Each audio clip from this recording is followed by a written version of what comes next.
영화 관상 혹시 보신 분 계세요? 보신 분 계세요? 보셨어요? 좋아요. 좋아요. 이제 드디어 같이 본 영화가 생겼습니다. 사람들의 관상을 보며 운명을 읽어내는 관상가 내경이라는 사람이 있습니다. 그런데 그 사람은요, 사랑하는 아들을 잃고 하나뿐인 동생 납득이도 잃고 권력도 잃고 삶의 희망마저 잃으며 모든 것을 잃어버린 후에 깨달은 것이 있었어요. 그가 자신의 삶을 돌아보며 자신의 모든 것을 빼앗은 한 사람에게 자신의 삶에 대해서 이렇게 이야기하죠. 이렇게 이야기해요. 난 사람의 얼굴을 봤을 뿐 시대의 모습을 보지 못하였소. 시시각각 변하는 파도만 본 격이지. 바람을 보아야 하는데 파도를 만드는 건 바람인데 말이오. 이렇게 말하는 거예요. 자신에게 맡겨진 이 관상가라는 삶에만 몰두하다가 정작 흘러가는 시대의 흐름을 보지 못했다. 바람을 보지 못했다. 이렇게 고백하잖아요. 그는 자신의 삶에는 굉장히 충실히 살아왔지만 시대의 흐름을 읽지 못한 결과 가장 소중한 것을 잃고 말았습니다. 결국 자신의 삶도 사랑도 희망도 폭풍 속에 휩쓸려 사라져 버렸죠. 저는요, 이 대사를 듣는 순간 제 삶을 한번 생각해 보게 되었어요. 내가 지금 정말 열심히 살아가고 있지만 정작 나도 시대를 보지 못하고 있는 건 아닐까 하는 생각을 해보게 되었습니다. 여러분 생각해보면 우리의 삶도 그렇지 않나 이런 생각을 해봐요. 각자 주어진 일과 책임을 가지고 여러분 고군분투하며 살아가고 계시잖아요. 어느 날 예상치 못한 아주 거대한 압도적인 힘이 덮쳐올 때가 있죠. 모든 것을 초토화시켜버리는 혼돈의 순간을 만날 때가 있어요. 내 힘으로는 도저히 감당할 수 없는 혼돈의 시대가 찾아올 때가 있죠. 지난 코로나19 시절을 한번 떠올려 보세요. 저도 참 혼란스러운 시간을 보냈습니다. 여전히 생생한 시간이죠. 교회에서 올타임 사역을 내려놓고 전임 사역을 내려놓고 이 가족 상담이라는 이 새로운 소명을 따라서 공부했거든요. 하나님께서 주신 길을 이렇게 걸어가기로 결단했을 때였어요. 교회에서 전임 사역을 하면서 상담을 공부하는 것이 쉽지가 않더라고요. 무엇보다 교회 밖에 있는 사람들에게 복음의 소망을 전하기 위해서 좀 제가 이 목사라는 직업을 벗고 교회 밖에 있는 사람에게 전문성을 가진 상담사로서 그렇게 나아가기 위해서 준비가 필요하겠다 생각을 했어요. 그래서 상담센터에서 인턴으로 그렇게 수련을 받으면서 전문성을 만들어 와야겠다 생각을 했거든요. 좀 선교적인 삶을 살아가고 싶었거든요. 그래서 올타임 사역을 내려놓고 이제 파트타임으로 교회 사역을 바꿨고요. 이제 상담 공부와 이제 상담 수련에 집중해 보자 이렇게 했어요. 그렇게 막 결정해서 행정적으로 교회 안에서 전환이 일어났는데요. 그리고 나서 바로 코로나19가 터져버렸습니다. 제가 하나님의 소명을 따라 세웠던 모든 계획은 거대한 파도 앞에, 거대한 코로나19 앞에 속수무책으로 무너져 버렸습니다. 와, 내가 할 수 있는 게 여기까지인가? 이 혼돈 속에서 이 코로나19라고 하는 모든 것이 통제되고 모든 것이 제한된 이 환경 속에서 내가 과연 여기서 무엇을 어떻게 할 수 있을까? 이런 좌절이 되었던 것 같아요. 여러분, 혼돈 속에서는요, 우리가 아무리 노력해도 손 쓸 수 없는 힘이 우리의 모든 것을 휩쓸어가는 것 같아요. 아까 말했던 그 관상이라는 영화에서 내경이라는 인물처럼 말이죠. 저는 상담에 대한 꿈을 꿨을 뿐 시대의 모습을 보지 못했어요. 시시각각 변하는 파도를 볼 수 없었어요. 바람도 볼 수 없었어요. 제가 어떻게 닥쳐올 미래에 대해서 예상하며 계획할 수 있겠어요? 여러분, 우리가 할 수 있는 것은 그저 우리에게 다가오는 폭풍을 맞을 수밖에 없죠. 여러분, 우리에게 이런 순간이 찾아오곤 하는 것 같아요. 혼란스럽고요, 불확실하고 어떻게 해도 헤쳐나갈 길이 보이지 않는 순간들. 아마도 여러분들도 그런 혼돈의 순간들을 경험해 봤을 겁니다. 오늘은요, 혼돈의 시대를 살아가는 이들에게 주시는 하나님의 메시지입니다. 아브넬이 죽고 난 뒤 사울의 집안은 힘을 완전히 잃어버렸습니다. 사울도 죽었고 이스라엘의 실질적인 권력자였던 아브넬도 죽었습니다. 이제 남은 건 오직 이스보셋 왕 한 명뿐이었어요. 하지만 이스보셋은 스스로 왕권을 유지하거나 이스라엘을 통치할 만한 능력이 없었습니다. 아브넬 같은 강력한 지원군이 없으니까 사실상 사울의 집안은 와해된 것이나 다름이 없었죠. 완전 와해 상태였던 거예요. 아브넬이 죽고 이스보셋 왕권은 빠르게 몰락하기 시작합니다.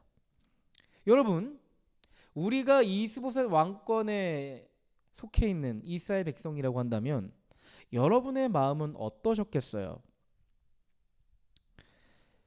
그 말씀이 사무엘하 4장을 열자마자 1절에 나옵니다. 사울의 아들 이스보셋은 아브넬이 헤브론에서 죽었다는 소식을 듣고서 그만 맥이 풀리고 말았다. 이제 끝났다 라고 생각했던 것 같아요. 그 다음 말씀입니다. 이스라엘 온 백성도 두려움에 사로잡혔다. 이스라엘 백성들은 극도의 혼란함과 불안감을 느꼈을 거예요. 왜요? 왕이 존재하지만 이스라엘을 다스릴 수 있는 실질적인 통치력이 사라진 거예요. 그러니까 조금 더 쉽게 얘기한다면 아브넬이 죽고 나서 이스라엘은 말 그대로 무정부 상태였다, 이렇게 생각하시면 될 것 같아요. 이스라엘 백성들에게는요, 이스라엘의 미래가 한치 앞도 보이지 않았을 겁니다. 혼돈의 시간이었다고 생각할 겁니다. 우리의 삶에서도 이런 혼란스러운 순간들이 찾아오곤 하잖아요. 모든 것이 정상이던 어느 날 갑자기 우리의 삶을 뒤흔드는 사건이 생기기도 하죠. 지금까지 의지했던 것이 사라지거나 미래가 불투명해질 때 우리는 이스라엘 백성들처럼 불안과 두려움에 사로잡히잖아요. 그런데요, 이 혼돈 속에서 더 큰 사건이 터졌대요. 이스보셋 왕권에 있는 지휘관들이 앞으로 이스라엘 위에 어떤 일을 해야 할지 고민했다는 거예요. 이제 이스보셋 왕권은 거의 이제 만로를 향해 가고 있고, 사실상 이스라엘은 무정부 상태이니까 굉장히 불안한 상태니까요. 여기서 엄청난 고민을 한 거죠. 그런데 여기서 전혀 예상할 수 없었던 일이 발생합니다. 4절부터 7절까지의 말씀인데요, 제가 읽어드릴게요. 부에롯 사람 림몬의 두 아들 레갑과 바하나가 이스보셋이 있는 왕궁으로 갔다. 그들은 한창 더운 대낮에 그곳에 도착하였는데 때마침 이스보셋은 낮잠을 자고 있었다. 그들은 밀을 가지고 온 사람처럼 꾸미고 대궐 안으로 들어가서 그의 배를 찔러서 죽였다. 그런 다음에 레갑과 그의 동생 바하나는 도망하였는데 그들이 대궐로 들어갔을 때는 왕은 침실에서 침대에 누워서 자고 있었다. 그래서 그들은 왕을 죽이고 그의 먹이를 잘라낼 수가 있었다. 이스라엘의 군 지휘관이었던 바하나와 레갑은요, 왕을 보호하는 대신 이스보셋을 찾아가 암살합니다. 그들은 이스보셋 왕권이 더 이상 유지되지 못할 것이라고 판단했거든요. 이스보셋 왕이 죽으면 이제 자신들이 다윗의 편에 서서 새로운 길을 열어야겠다고 생각했던 것 같습니다. 그래서 그들은 이렇게 극단적인 결정을 하고 만 거예요. 바하나와 레갑은 내란을 벌인 거예요. 바하나와 레갑이 이 내란에서 성공하기 위해선 자신들의 행위의 정당성을 갖는 게 필요했어요. 그래서 바하나와 레갑은요, 자신들이 이스보셋의 왕자에 앉는 것을 선택하지 않습니다. 여러분, 그런데 한번 생각해 보자고요. 자신들이 이스보셋의 자리에 앉지 않는다고 바하나와 레갑의 내란을 정당화할 수 있을까요? 그렇지 않잖아요. 7절과 8절 말씀입니다. 그들은 왕을 죽이고 그의 머리를 잘라낼 수가 있었다. 그들은 그의 머리를 가지고 나와 밤새도록 아라바 길을 걸어서 헤브론에 갔다. 헤브론에 누가 있어요? 다윗 왕권이 있죠. 바하나와 레갑은 이스보셋 왕을 암살하고 그의 머리를 잘라서 바로 그 길로 다윗 왕권이 있는 헤브론으로 향합니다. 아마 그들은 이렇게 생각했을 거예요. 다윗에게 이스보셋의 머리를 선물로 가져가면 다윗도 우리를 인정하고 이제 우리의 앞길이 열릴 거야, 준비될 거야, 이렇게 생각했을 겁니다. 여러분, 사실상 무정부 상태인 이스보셋 왕권의 혼돈을 해결하기 위해 바하나와 레갑은요, 내란을 저질러 버립니다. 혼돈을 해결하기 위해 혼돈을 저질러 버린 겁니다. 여러분, 이러한 현실은 우리의 삶에도 끊임없이 발생하는 것 같아요.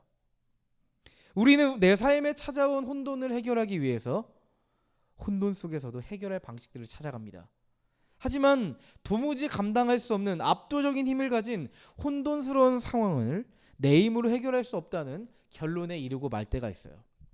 그러니까 그동안 내가 해왔던 방식으로 결코 지금 혼돈스러운 상황을 해결할 수 없다는 생각이 드는 거죠. 그래서 그동안 내가 사용하지 않았던 방법으로 도전해봐야겠다는 생각이 드는 거예요.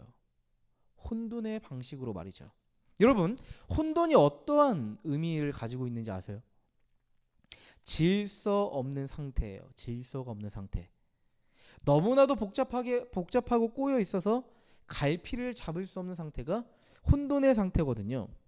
그러니까 혼돈의 가장 큰 특징은 뭐냐면 질서를 잃어버리는 거예요. 질서. 여러분, 우리도요, 우리에게 찾아온 혼돈을 해결하기 위해서 때로는 우리가 가지고 있던 질서를 스스로 무너뜨리는 선택을 할 때가 있지 않나, 이런 생각을 해봤어요. 혼돈을 해결하기 위해서 혼돈의 방식을 사용하는 유혹에 빠질 때가 있다는 말이죠. 여러분, 우리에게 질서란 무엇입니까? 예수께서 이루신 하나님 나라의 질서겠죠. 예수께서 이루신 진리의 질서, 예수께서 이루신 용납과 용서라는 사랑의 질서,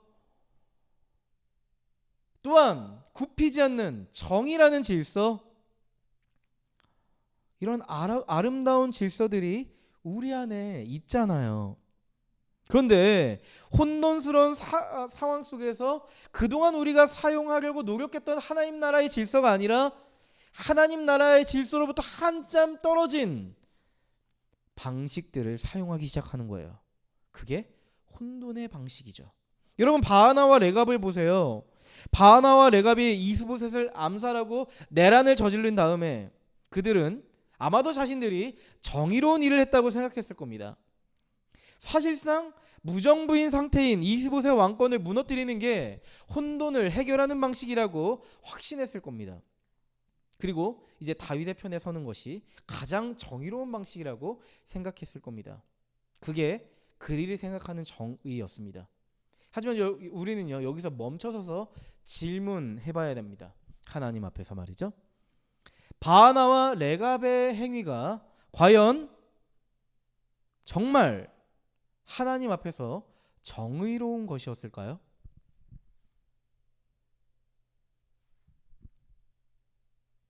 이스보셋을 암살한 이들의 이 행동은 오히려 이스라엘 백성들에게 더 큰 혼란과 불안을 가져다 주었습니다. 혼돈을 해결하려던 방식이 더 큰 혼돈을 창조해낸 거예요. 그들은 질문해야 했어요. 하나님, 이스보셋 왕을 암살하고 내란을 저지르는 것이 정의로운 선택입니까? 하나님, 이 방식이 과연 하나님이 원하시는 정의의 방식입니까? 암살과 내란의 방식이 시국을 해결할 수 있는 정의로운 선택이었을까? 여러분, 성경 어디에도 그들이 하나님 앞에 그러한 질문했다는 내용이 없어요. 그러고는 정의의 가면을 쓴 불의를 저질러 버린 겁니다. 아니, 어쩌면 가면조차 쓰지 않고 노골적으로 불의한 민낯을 드러낸 거죠. 혼돈의 이스라엘 시국을 해결하기 위한 이 혼돈의 방식은 오히려 감당할 수 없는 혼돈의 시대를 열었어요. 이스라엘 백성들을 혼돈의 시대 속에서 더욱 불안하게 만들었죠. 정말 안타깝게도 우리가 살아가는 지금의 현실도 혼돈의 시대에 놓여 있어요. 우리는 한 장 한 장 사무엘을 살펴보고 있는데 어쩜 한 주간에 있었던 일과 오늘 사무엘 하 4장의 내용이 오버랩이 돼서 보이는 거예요. 여러분, 지난 화요일 많이 놀라셨죠? 저도 많이 놀랐습니다. 역사책에서 보던 그 비상계엄이 우리가 살아가는 지금 이 대한민국 현실에 등장하고 나서 우리는 굉장히 이게 현실인가 비현실인가 전혀 알 수가 없었어요. 늦은 밤 갑자기 비상계엄령이 선포가 되었고 온 국민이 혼란과 불안에 빠졌습니다. 지금도 우리는 앞으로 우리의 조국 대한민국이 어떻게 될까 조마조마하는 마음을 가지고 예측 불허의 상황을 지켜보고 있죠.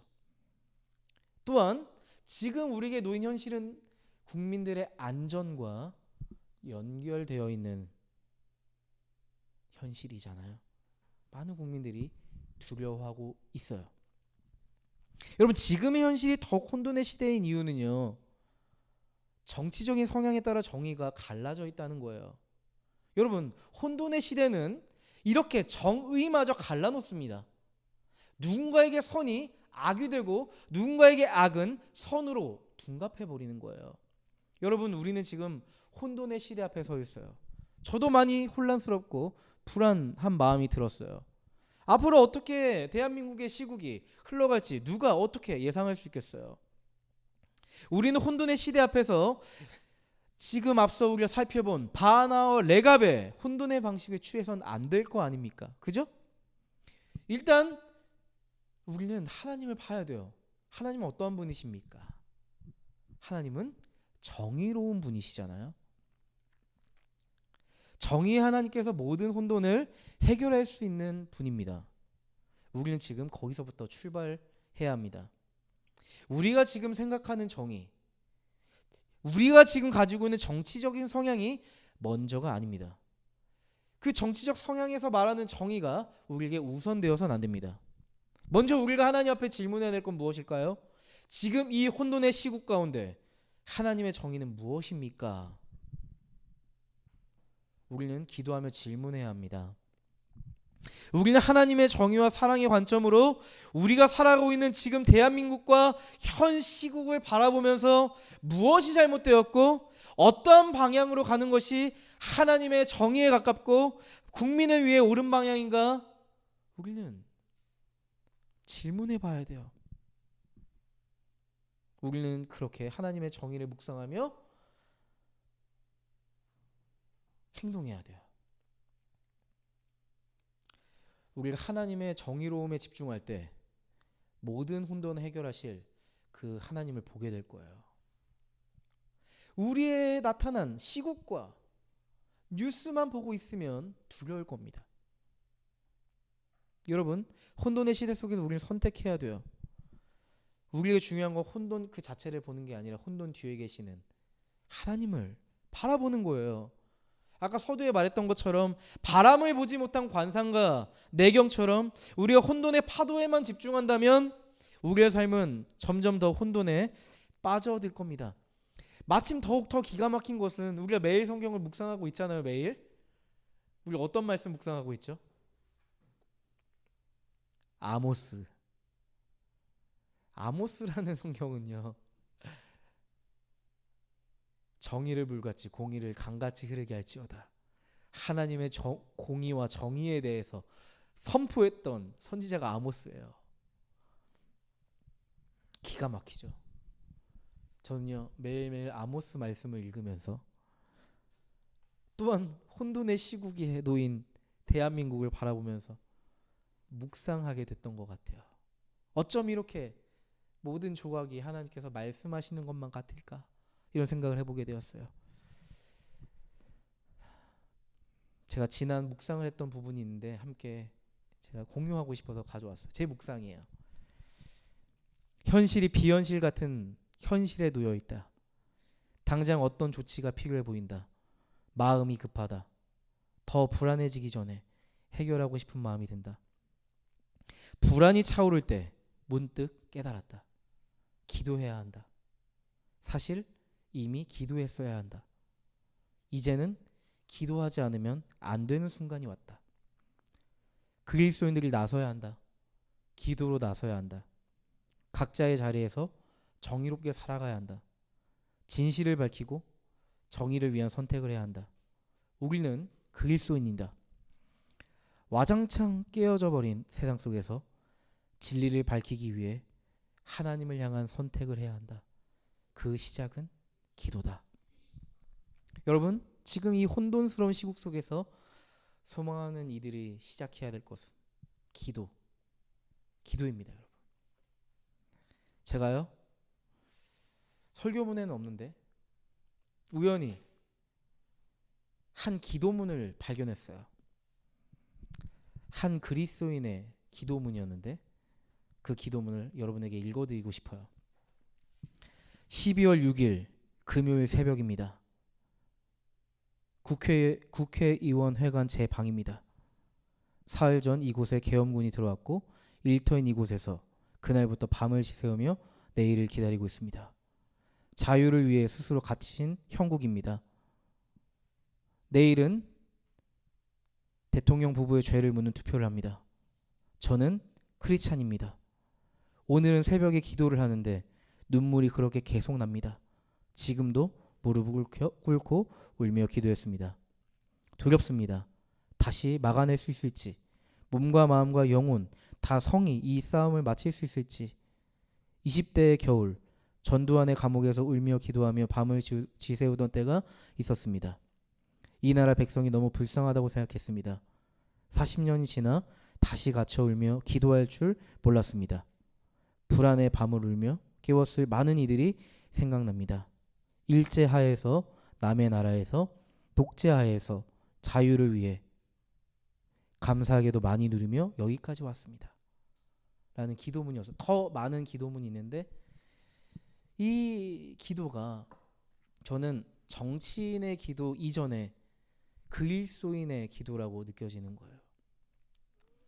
만약 우리 중 누군가 그 국회에 있는 국회의원이든지 보좌관이든지 직원이라고 한다면 이런 기도가 나오지 않았을까 싶어요. 기도죠.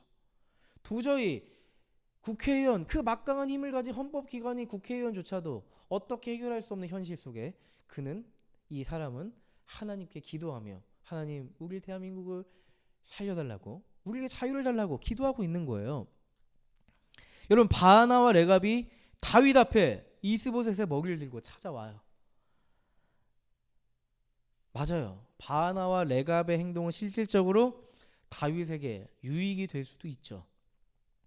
이스보셋을 죽임으로써 사울의 집안에 이젠 더 이상 왕으로 설 만한 인물이 없으니까요. 무비보셋이라는 인물이 있어요. 근데 절름발이에요. 두 발을 저는 장애인이에요. 더 이상 왕으로 설 만한 인물이 없어요. 이제 이스라엘의 통일 왕국으로 가는 일이 활짝 열리는 것만 같아 보였습니다. 여러분, 그런데요, 성경은 다윗의 진짜 면모를 우리에게 보여줘요. 다윗의 관점은요, 바하나와 레갑이 생각하는 정의와 전혀 달랐다는 것을 클로즈업해서 보여줘요. 다윗은요, 바하나와 레갑, 이스보셋 왕을 죽인 바하나와 레갑을 칭찬하거나 환영하지 않습니다. 오히려 그들의 행동에 분노하고요, 단호하게 판단을 내려요. 9절부터 11절까지 말씀입니다. 다윗은 부에롯 사람 림몬의 아들 레갑과 그의 동생 바하나에게 이와 같이 대답하였다. 온갖 죽을 고비에서 나의 생명을 건져주신 확실히 살아계신 주님을 두고 맹세한다. 전에 사울이 죽었다는 소식을 나에게 전하여 주고 자기는 좋은 소식을 전한 것으로 여긴 자가 있었다. 나는 그를 붙잡아서 시글락에서 죽였다. 이것이 내가 그에게 준 보상이었다. 하물며 흉악한 자들이 자기 집 침상에서 잠자는 어진 사람을 죽였으니 내가 어찌 너희의 살인죄를 벌하지 않을 수가 있겠느냐. 그러므로 나는 이제 너희를 이 땅에서 없애버리겠다. 그 자리에서 두 사람을 처형합니다. 다윗은 하나님 나라의 질서를 삶으로 살아내려고 고군분투했던 사람이에요. 여러분, 다윗은 이스보셋과 대치하던 그 상황 속에서도 다윗은요, 개인적인 원수로 이스보셋을 여기지 않았어요. 여러분, 정치적인 관점으로 한번 보자고요. 이스보셋의 죽음 오히려 다윗에게 좋은 일 아니에요? 네, 좋은 일이죠. 하지만 여기서 성경은 우리에게 이런 관점을 주는 거예요. 다윗은 개인적인 원한, 정치적 관점에서 지금의 상황을 판단하지 않았다. 그래서 다윗은 이스보셋을 암살한 바하나 레갑을 처형하고 만 겁니다. 저는 이 장면이 다윗의 존재 방식, 다윗의 삶의 방식을 여실히 보여주는 장면이라고 생각해요. 다윗은 단지 자신의 목표를 이루는 것에 집중하지 않았습니다. 다윗은 지금 어떻게 주님의 나라를 이루어갈 것인가, 거기에 집중하고 있는 거예요. 뭐로 가도 서울로만 가면 되지 라고 하는 생각이 아닙니다. 우리 그리스도인은요, 우리의 삶의 목표를 가지고 살아갈 때 뭐로 가도 서울로 가면 되는 게 아니잖아요. 하나님 나라의 방식으로 살아가는데 목적을 두고 살아가야죠. 다윗이 중요하게 여긴 것은 하나님 나라를 이루어가는 과정 속에 내 삶에 정의와 사랑이 있는가? 그거였어요. 하지만 이 다윗은 또한 경험적으로 잘 알고 있었어요. 광야 속에서 많이 배웠어요. 다윗은 알았거든요. 미움은 뭘 낳아요? 또 다른 미움을 낳고, 분노는 뭘 낳아요? 복수를 낳고, 피는요 또 다른 피를 부르고, 이러한 악순환은 끊임없이 반복된다는 역사의 교훈이 있었어요. 그렇다고 한다면 여러분, 암살로 길이 열린 나라는 어떻게 될까요? 암살로 나라가 쪼개질 겁니다. 내란으로 통합된 나라는 어떻게 될까요? 내란으로 나라가 쪼개지고 말 겁니다. 다윗은 이걸 알고 있었어요. 하나님 나라의 방식으로, 하나님의 그 사랑과 정의로 이 악순환의 고리를 끊어내지 않는다면 나에게 맡겨진 세상, 나에게 맡겨진 하나님 나라라고 하는 이 이스라엘은 점점 더 큰 비극과 혼란 속으로 빠질 수밖에 없었다는 것을 다윗은 너무나도 잘 알고 있었던 거예요. 혼돈의 방식이 또한 혼돈을 불러온다는 것을 알고 있기 때문에 다윗은 하나님 나라의 방식을 결코 포기할 수 없었던 겁니다. 여러분, 다윗은 지금 자신에게 주어진 권력을 남용하고 있지 않아요. 다윗은요, 지금 1인자예요. 자기가 원한다면 자신을 위해 이스보셋 왕을 죽여준 바하나 레갑에게 관직을 줄 수 있었겠죠. 여러분, 다윗이 자신에게 주어진 힘을 남용하지 않았다는 것은요, 자신에게 주어진 힘을 자기 중심적으로 사용하지 않았다는 걸 의미하잖아요. 비결이 뭘까요? 비결이 뭘까요? 아마 지금 제 얘기를 들으면 아마 여러분 이렇게 생각하실지 모르겠어요. 목사님, 저는 권력을 남용할 사람이 아니에요. 정말 그럴까요? 여러분에게 엄청난 권력이 생긴다면 그때 우리는 달라질 수 있어요. 우리는 아직 힘이 없기 때문에, 남용할 힘이 없어서 그럴 수 있는 거죠. 다윗은 자신의 힘이 하나님으로부터 왔다는 사실을 늘 기억하고 있었거든요. 그렇기 때문에 하나님께서 나에게 위임하신 그 힘을 하나님의 정의와 사랑의 기준으로 삼아서 맡겨진 권한을 사용한 거예요. 여러분, 마태복음 25장에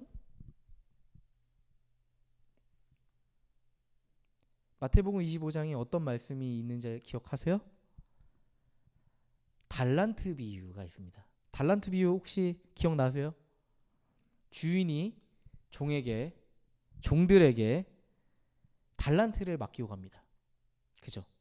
5달란트, 2달란트, 1달란트 차등해서 이렇게 달란트를 주고 가는데요. 많은 사람들은 주인이 종에게 그 달란트를 차등하여 준 것에 포커싱을 맞춰요. 뭐야, 누군 5달란트 주고 누군 1달란트 주고 불공평해. 야, 그 주인 참 불공평한 사람이다. 이렇게 생각하는 거죠. 우리의 삶으로 대입해보면 이런 거예요. 야, 누구는 돈 많은 집안, 행복한 믿음의 가정에서 태어나고 그렇게 아빠 엄마 사랑 가득 받고 재정적으로 그 지원해줄 게 많아서 내가 뭘 목표로 했을 때 그걸 다 해줄 수가 있고 얼굴도 잘생기고 예쁘고 매력도 있고 뭐 하나 특출나게 잘해서 자신이 원하는 꿈으로 향해 달려가는데 하나님, 걔한테만 5달란트 주고 제 삶은 뭐예요? 왜 제 삶에는 1달란트도 없어요? 뭐예요? 이렇게 생각할 때가 있잖아요. 사실 마태복음 25장 그 성경의 포인트는 주인이 종에게 몇 달란트를 주었느냐가 아니거든요. 사실 우리의 삶의 포인트는요, 하나님이 얼마나 나에게 좋은 인프라와 능력을 주셨는가 아니거든요. 소위 우리는 이렇게 생각해요. 기독교인들도 이렇게 생각해요. 소위 그런 사람들 생각하면 집안 빵빵하고 능력 있고 얼굴 잘생기고 얼굴 예쁘고 미래가 창창한 사람들 보면 축복받았다. 하나님의 축복을 몰빵 받은 것 같아. 막 이런 생각을 하잖아요. 그런데 여러분, 하나님은요, 여기에 포커스를 맞추고 있어요. 몇 달란트를 받았냐, 우리의 삶에 얼마나 많은 것들이 주어졌냐, 여기에 관심을 두고 계시지 않고요. 하나님은 딱 하나입니다. 주인이 종에게 위임한 것을 어떻게 사용했느냐. 그러니까 이렇게 해석해 볼 수 있겠죠. 유은아, 너는 내가 너에게 준 힘을 가지고 넌 그걸 어떻게 사용하고 있니? 물으시는 거예요. 여러분, 거기 앞에 여러분의 이름을 붙여서 한번 질문해 보시죠. 온유야, 너는 너에게 주어진 힘을 어디에 사용하고 있니? 어떻게 사용하고 있니? 이렇게 물어보시는 거예요.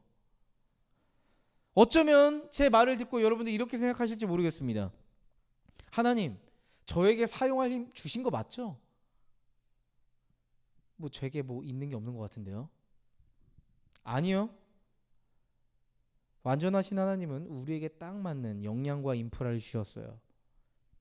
우리가 그것을 발견하지 못하고 사용하지 못할 뿐입니다. 혼돈의 시대 속에서, 자본주의 사회 속에서, 성공주의로 꽉 찬 세상 속에서 그저 열등감과 피해의식을 가지고 우리 삶을 바라볼 때 우리는 우리 안에 주어진 하나님이 주신 독특한 능력을 발견하기 어려울 겁니다. 그런데요, 분명히 하나님이 우리의 삶에 새겨주신 하나님의 힘들이 있거든요. 여러분, 지금 우리의 삶을 살펴봅시다. 우리는 어떨까요? 하나님이 나에게 주신 능력, 사람과의 관계, 시간, 건강, 돈, 여러분 어떻게 사용하고 계시나요? 혹시 지금 말씀드린 이런 것들이 그저 나의 욕심과 이기심을 위해서만 쓰고 있지 않은가? 우리는 하나님 앞에서 매일 점검해 봐야 될 것 같아요. 만약 하나님께서 우리에게 주신 것들을 하나님 나라를 위해 사용하지 않는다면 그게 바로 남용입니다. 아마도 내가 그 힘을 남용하고 있을 가능성이 높을 거예요. 다윗은 혼돈의 시대 속에서도 하나님 나라의 방식을 따라 선택했습니다. 다윗은요, 단순히 통일 왕국의 왕이 되기 위한 목표를 이루는 것이 아니에요. 정의와 사랑의 과정을 통해서 하나님의 명예를 드높이고 있어요. 다윗의 삶을 보면요, 하나님의 영광을 위해 산다는 것이 무엇인지 그 삶을 통해서 선명하게 느낄 수 있어요. 여러분, 하나님의 영광을 위해 산다는 건 바로 이겁니다. 하나님의 명예를 드높이는 거예요. 자신의 목표를 가지고 하나님을 드높이는 게 아니고요, 하나님의 사랑과 정의를 살아내면서 하나님의 명예를 드높이는 거죠. 그게 하나님의 영광을 드러내는 거죠. 하나님은 우리가 가진 힘으로 하나님의 명예를 드높이길 원하세요. 그러나 많은 그리스도인들은 하나님이 주신 권력과 돈과 힘을 가지고 하나님의 명예를 땅에 떨어뜨리고 있습니다. 안타까운 일이죠.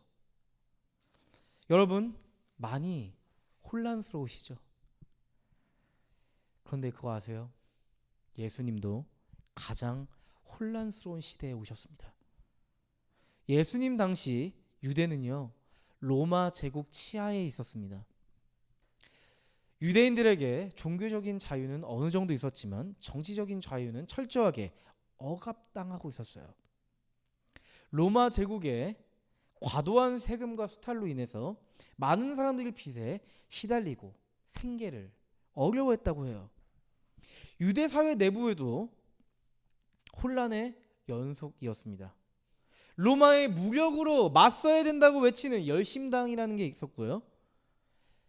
율법을 엄격하게 지키려고 했지만 로마에는 소극적으로 저항하는 종교 세력, 바리새인들이 있었고요. 그리고 또 하나의 종교 세력이 있어요. 사두개인이라고. 이들은요, 로마 제국과 적극적으로 타협하고 기득권을 유지하려는 세력이었어요. 또한 바리새인과 사두개인들은요, 서로 갈등하면서 유대 사회를 더더욱 긴장으로 몰아넣었죠. 지금으로 본다면 각자가 생각하는 정의를 막 유대 사회에서 외치고 있는 거죠. 그리고 서로가 서로를 향해서 손가락질하고 다투고 있는 거죠. 지금 유대 사회는요, 혼돈의 소용돌이 속에서 헤매고 있었던 겁니다. 그래서 그 당시 유대인들은 이 로마의 압제에서 해방시켜줄 메시아를 기다렸대요. 이제 우리 유다는 답이 없어. 한동안 하나님의 메시지도 없고 선지자도 없어. 아무것도 없어. 빨리 로마를 물리치고 우리 유다의 독립을 가져다 줄 정치적 메시아가 와야 해. 여러분, 그런데요, 하나님은요, 그들의 기대와는 달리 로마 제국을 물리치거나 어떠한 특정 정치 세력을 위해서 오신 것이 아니었습니다. 지금 세상은 각자 자기 소견에 오른 대로 하나님을 배제한 채 혼돈에 빠져 있어요.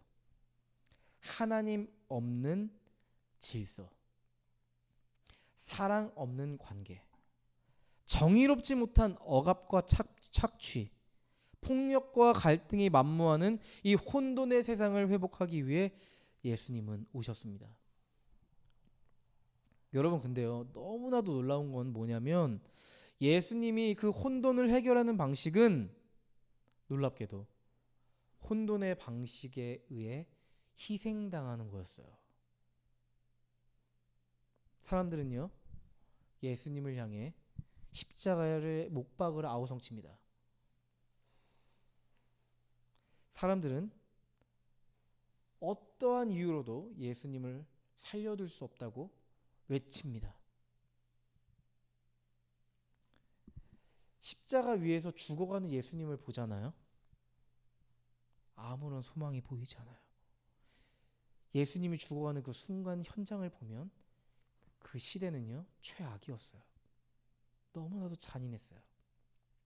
아무런 죄가 없는 한 사람을 위해 모두가 죽이려고 달려들고 있으니까요. 아마도 그 자리에 있던 많은 사람들은 이런 생각을 했을 겁니다. 그 중에 예수님의 메시지를 들었던 사람들은 이렇게 생각했을 겁니다.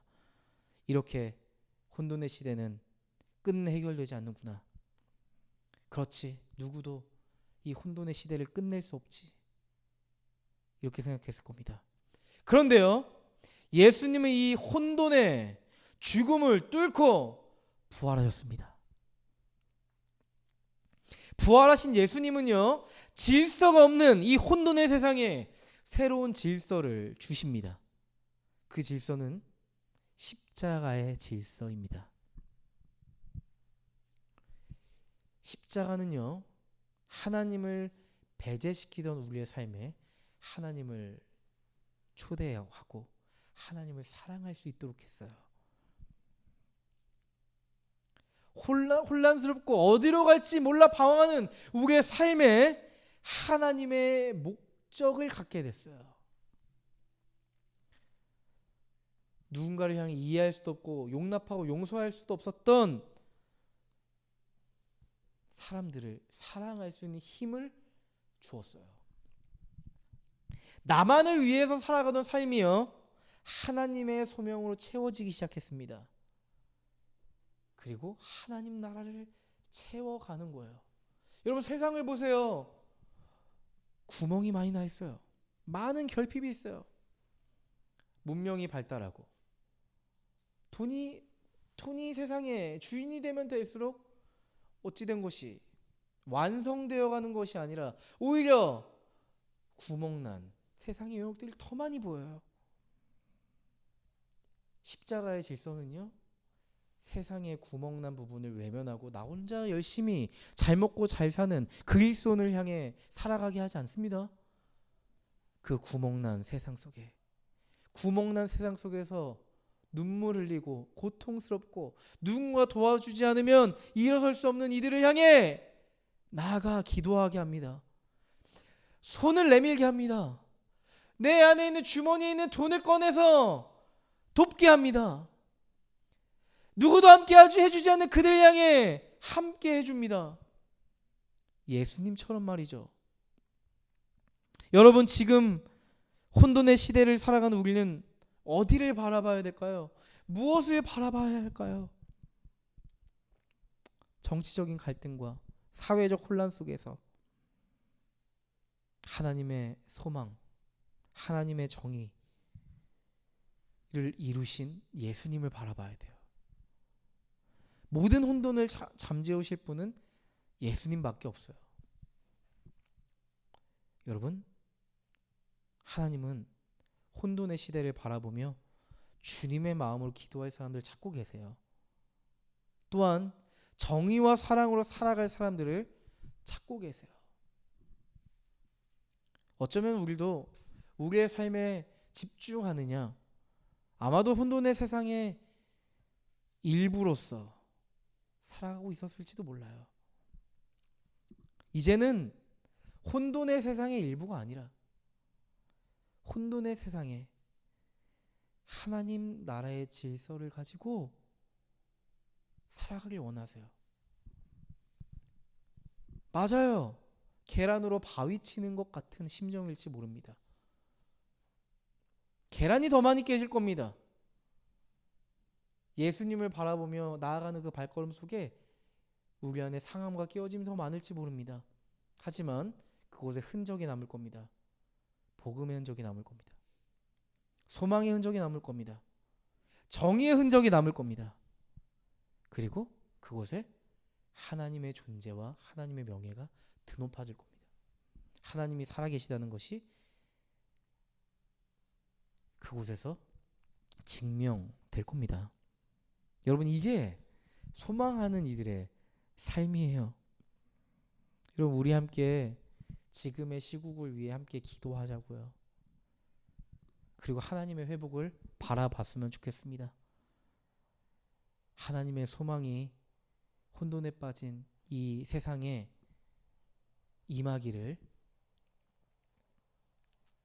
소원합니다.